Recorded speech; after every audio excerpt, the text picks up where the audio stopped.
Uh-huh. and she would like to talk to you a little bit about your experience with Freedom Summer.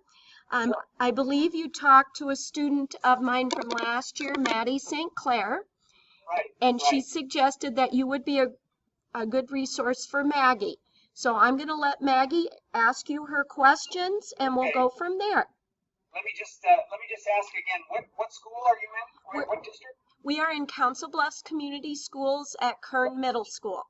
Oh, right. Okay. And so Maggie, what grade are you? I'm in seventh grade. Seventh. Okay. Good. And we've Yeah. had an opportunity to talk to Patty Miller, so we're good to Right. go. All right, Maggie, Good. you're in charge. Sounds great. Hello, Mr. Stewart. Stromquist. Oh, sorry. That's okay. Don't worry. Not a problem. This year's theme is taking a stand. Uh-huh. Describe your decision-making process when you decide to participate in Freedom Summer. So describe my decision-making process. Okay. Well, I was a student in college. I was a student at Yale University, and I had actually left school for a year to travel abroad and study in Germany. And so during it would have been the year 1963 to 64, fall to spring, I was outside of the country, but I was watching what was happening in the United States. And I had already been a little bit involved in civil rights activity on my campus. But as I learned more about the plans for Freedom Summer, so I was going, for instance, in Heidelberg, Germany, I was going to what was called the America House and reading the newspapers from the United States and getting reports about what was happening.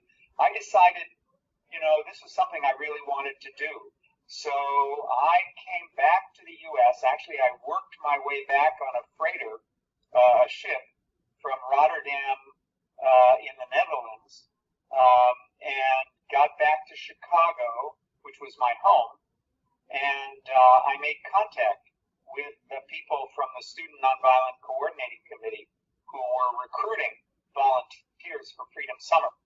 And so they had a conversation with me, and they decided that I was probably okay to join Freedom Summer because they wanted to be sure that they were getting people who were stable and who were going to be able to hold up under the tension and the fear and anxiety and all of that. So they decided I was okay, and so then I went to Oxford, Ohio for the training. Now, you want to ask another question, or should I just go on from there?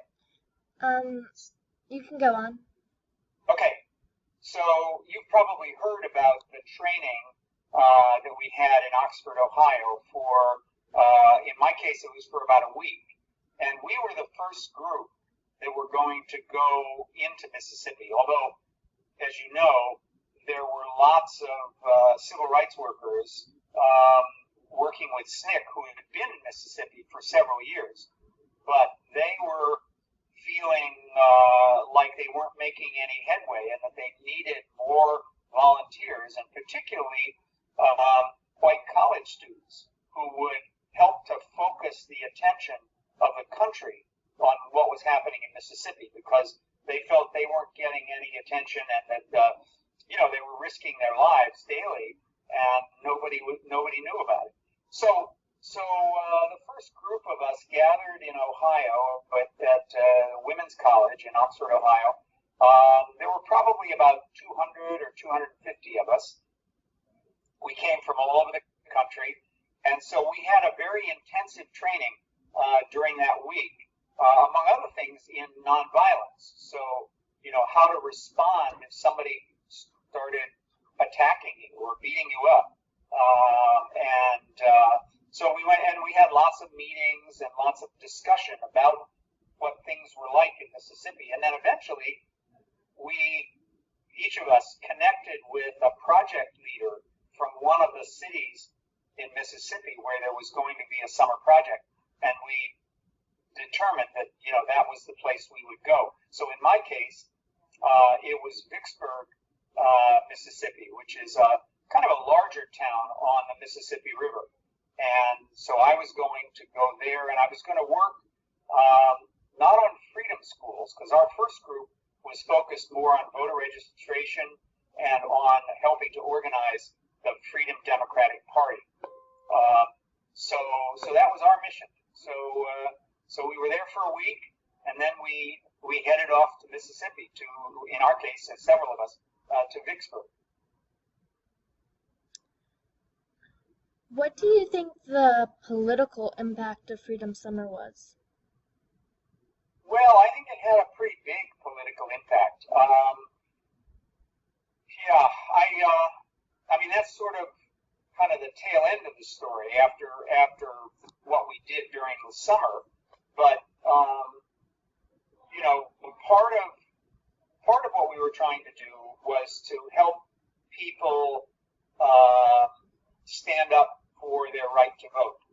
And so we did a lot of training, and we had a lot of meetings in the community with people, helping to prepare them to go to the courthouse to try to register to vote, even though they knew and we knew that they were probably going to be denied. But we felt it was important to test them, to demonstrate that if people went in good faith to register to vote, that they would not be allowed to. And so, it took a lot of courage on the part of individuals in the community, African American people in the community, to go to the courthouse and face, sometimes face violence or, face humiliation. It was ridiculous, because the registrar who controlled voting registration would ask questions like, okay, recite to me Article 3, Section 2 of the Mississippi Constitution. How would anybody know that? Nobody could do that from their heads. And then he would say, when they couldn't do it, he would say, oh, well, you're clearly not qualified to vote, so you get out of here, and he'd shoo them out. So it was that was a difficult experience, but we were and the other thing is that people who tried to do that very often risked losing their jobs or being beaten up in the courthouse, or having people come to their homes and endanger their families. So it took a lot of courage on the part of people to go and try to register to vote, even when they when they knew, the odds of their being able to register were practically zero. But what that did was help us build up documentation that people were being systematically denied the right to vote, and in the long run, I think that had some impact in building public awareness all around the country that something terrible was happening in Mississippi. But the other impact that I think that should be mentioned is that we were trying to help people organize what was called the Freedom Democratic Party. Have you heard about the Freedom Democratic Party? Yeah. So the idea there was that the Democratic Party, as it was constituted in Mississippi in those days, wasn't allowing African American people to be involved at all. And the Republican Party, of course, no. So in order to be involved in the Democratic Party, the only way to do it was to kind of organize independently in their own caucuses and in their own conventions, and elect delegates to go to the National Convention in Atlantic City and say to the Democrats, the National Democrats, look, we're being excluded from the Democratic Party in Mississippi because we're black, and we have gone through a democratic process of electing delegates, and anybody, black or white, could participate. And so we, the Freedom Democrats, ought to have the seats in the convention for the state of Mississippi. We should be the ones who are representing Mississippi. And so that was a big deal to go to the National Convention. It was on television. There, the news was covering it, and it was exposing to the country what conditions were like in Mississippi and why people were so determined to win their rights. So I think that also had a big impact. Eventually, but not until the following summer of 1965, the Voting Rights Act got passed, and that had a huge impact. But all of this work that was going on in Freedom Summer helped to kind of set the stage and build support for the Voting Rights Act, which eventually passed. What do you think the social impact was? What do you mean by social impact? Like, how it affected people and the society as we saw it. You mean in Mississippi? Yeah. Yeah. Well, we were predominantly white volunteers from the North, and we were living and working with African American families in their community. And in fact, many of us were living in the homes of African Americans. And, so we were building relationships. And people were, this was the first time, because they lived in a segregated society where they had, where the barriers between whites and blacks were very great. This was the first time for many of the African Americans in the community that they had a white person in their home. And so, through building these relationships and working together, we created a sense of community that transcended the color barrier that had been such a part of their lives. And I think for many of them that was an important experience, and certainly for us, because most of us had lived in predominantly white communities. Many of us had had very little contact with African Americans in the North. So I, for instance, grew up in a suburb of Chicago that was entirely white. There were no African Americans in that community. And so, although I met a few African American students in college and I'd had some limited contacts, this was a new experience for me too. And so it was a whole wonderful opportunity to build relationships between whites and blacks that that hadn't been possible before for either of us. So I think that was a big impact. And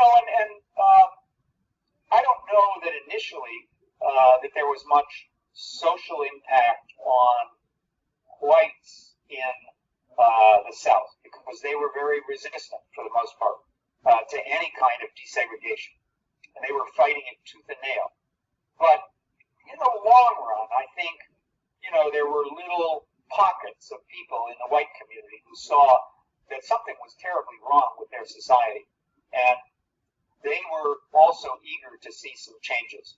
And so, we began to see, I think, some changes in the white community too, but they were much slower to come. They still were pretty resistant, pretty much fighting against this. I have seen Freedom Summer described as a black and white stand. Do you agree or disagree with this? A black and white stand?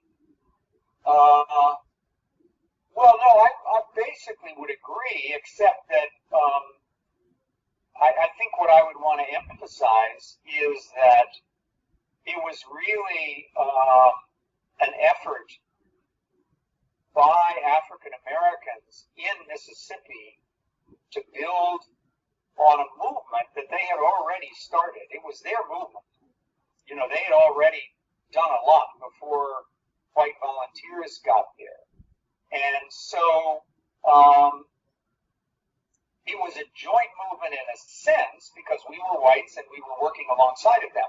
But it was really their movement. It was really their movement, and we were helping out. But we weren't trying to, take over or to be the decision makers. At least we shouldn't be trying to. It was their choices that were being made, and we were doing what we could to help. And part of what we could do to help was to bring the attention to the rest of the country, including our families in the North. So, my family was very aware, obviously, of what I was doing, and they were talking to their friends and neighbors and so on and so forth. But I would want to stress that this was a movement by and of African Americans with some white people helping out. What are some challenges you faced over the summer in Mississippi? Well, I think the biggest challenge was just kind of overcoming our own fears, because you probably have heard about James Chaney and Michael Schwerner and Andy Goodman. Well, they were in our training session in Oxford, Ohio. And so when we left Oxford to go to Mississippi, they had actually left a few hours before we did. So they got to Meridian, Mississippi before we got to Vicksburg. And as you probably know, when they got to Meridian, they discovered that a church that they were hoping to use for voter registration training had been burned down.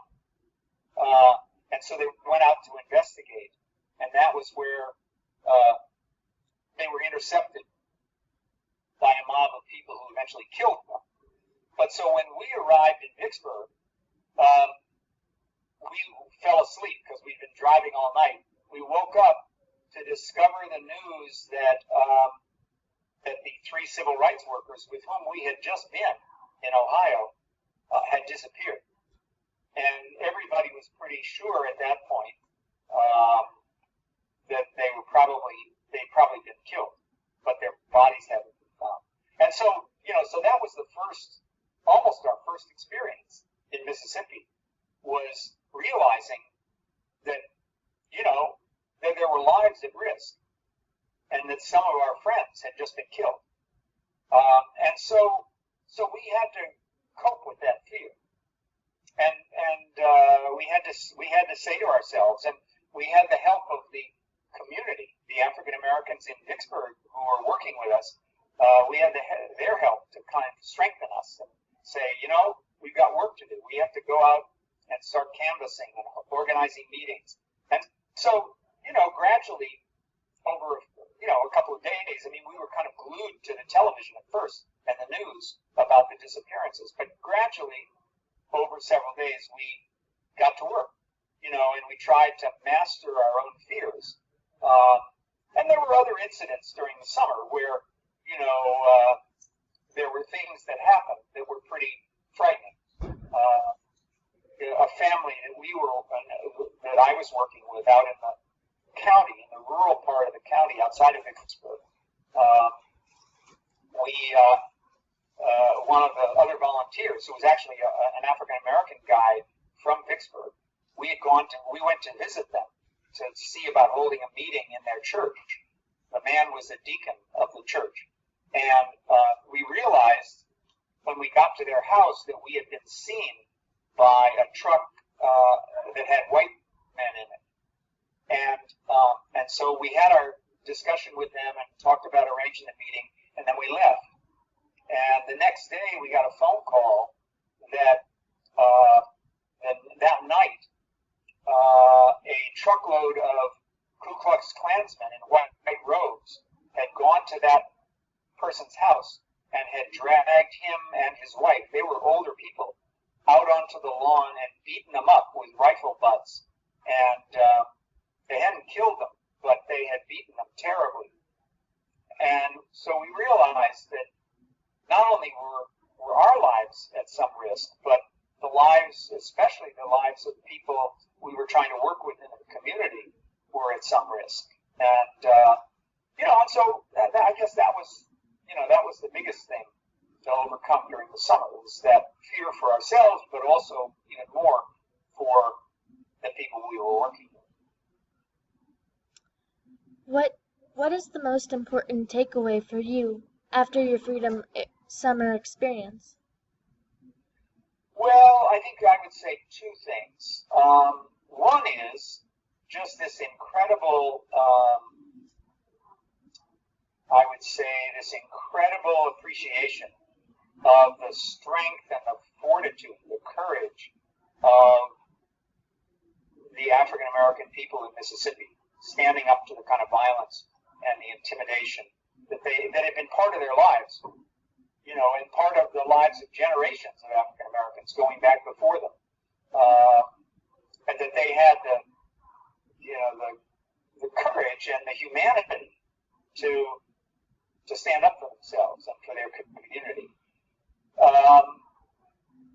But the other thing I have to say I came away with was a certain amount of skepticism about the willingness of our government and the Democratic Party in particular to give people the adequate protection that they needed. We kept saying to the Department of Justice and the FBI, people's lives are at risk. You have the authority to intervene to protect people, and they refused to do it. Pretty much, they would sometimes, after the fact, do a kind of investigation where there were acts of violence. For instance, this couple that was beaten up, we sent reports to the FBI, and as far as we know, the FBI never really seriously investigated and never actually found the people who had been responsible for that violence. And then especially when the Freedom Democrats, the Freedom Democratic Party, went to the convention in Atlantic City and got turned away, the Democratic Party wouldn't seat them as the Democratic Party from Mississippi because they were afraid of losing white votes in Mississippi. That produced a lot of anger and a lot of frustration on my part because, I thought the Democratic Party was supposed to be the party of the people and of supporting people like this, and they had disappointed me. They had disappointed me because they refused to step forward and take a risk themselves, the risk of losing white votes in the South, in order to recognize and defend the rights of African American people. Now that would gradually change, and Lyndon Johnson, although he was from the South, gradually came around to a more, a position that was more willing to defend those rights. But it took a while, and it took a lot of people being killed and a lot of people being beaten up for the Democratic Party, to come around and take that position. Now the Republicans were hopeless. They didn't care at all. But we thought, the Democrats ought to do better, and we were disappointed that they didn't. So that was one of the takeaways. And I guess, that sense of disappointment in kind of the regular Democratic Party has stayed with me. I think they could do better. They ought to do better. Anyway, go ahead. I'm actually out of questions. Oh, okay. So yeah, well, those are good questions. And I hope I've given you a little bit of sense of what we're like. Yeah.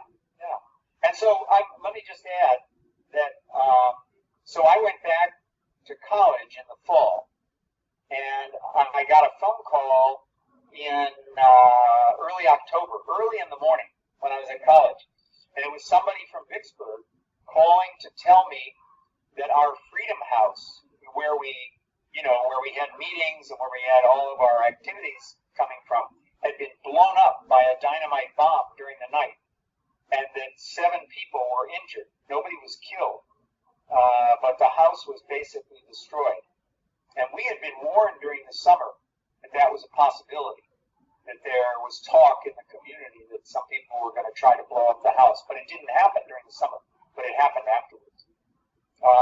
And so, so the movement had to, again, sort of gather itself together and try to move forward. And, with that, in the face of that kind of violence, it's hard for people to do that. The other thing is that, so I went back to college, and then in the spring, do you know about Selma? The Selma voting rights marches in Selma, Alabama? Okay. Well, that was another kind of movement by local African-American people to try to win the right to vote in Selma, Alabama. And there was a famous incident where a whole group of marchers were beaten up on a bridge. And when we heard about that, a number of us got plane tickets and flew down, several hundred people, and joined them in another attempt to march to Montgomery to demand the right to vote. So that was another important episode in this ongoing fight for the right to vote that eventually resulted the following summer in the Voting Rights Act. And then I went back to Mississippi in the summer of 1965 to work in Vicksburg again during the summer on voting rights and on other issues. And then in the summer of 1966, so the following summer, 2 years after Freedom Summer, I went back and joined what was called the James Meredith March. James Meredith had originally desegregated the University of Mississippi back in 1962 under tremendous threat of violence. And so he was marching by himself across Mississippi, and somebody shot him. He wasn't killed, but somebody shot him. And so then the call went out for other people to take up the march and continue it. And so a friend and I from New Haven, from Yale, went down and joined the march along with Dr. King and with a whole bunch of other people, and continued that march into Jackson.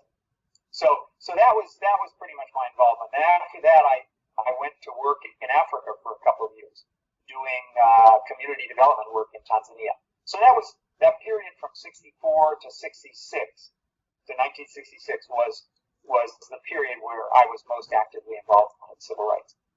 So anyway, I told you more than you need to know. Do you have any other questions, Maggie? Nope. Dr. Stromquist, and if you've already answered this for Maggie, please tell me you've already answered it.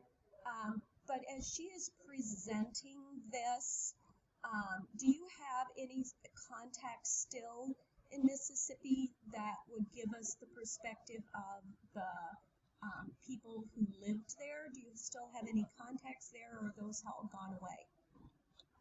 No, I still do. I've been back to Vicksburg a couple of times.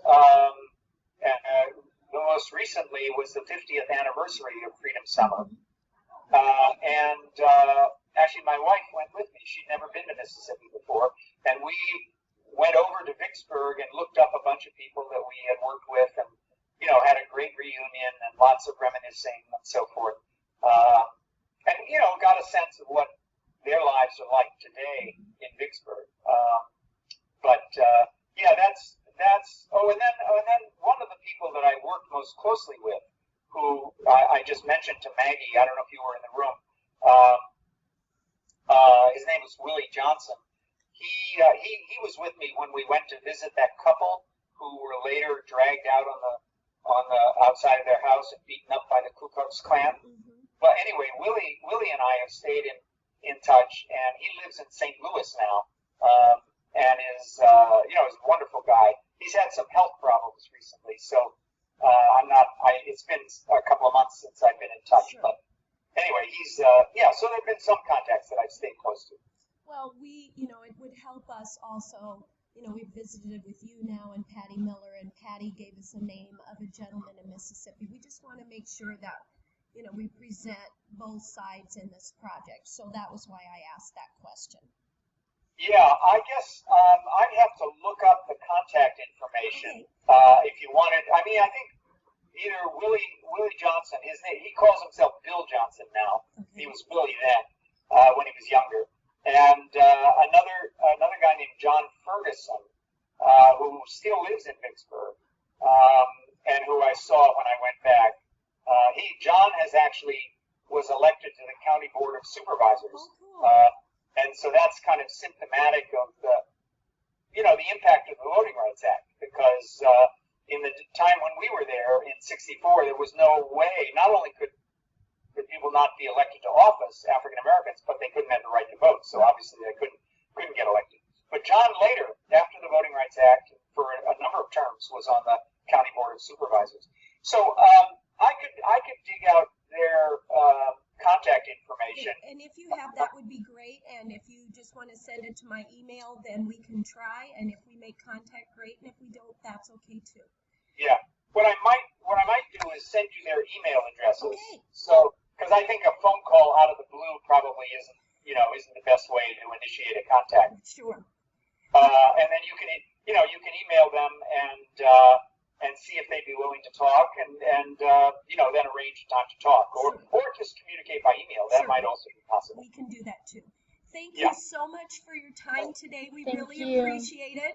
And, no, glad to do it. And, good luck with the project. Let me know how it turns out. We will. I think we're going to have a good one. Thank you so much. Thank you. Take care. Bye-bye. Bye. Bye.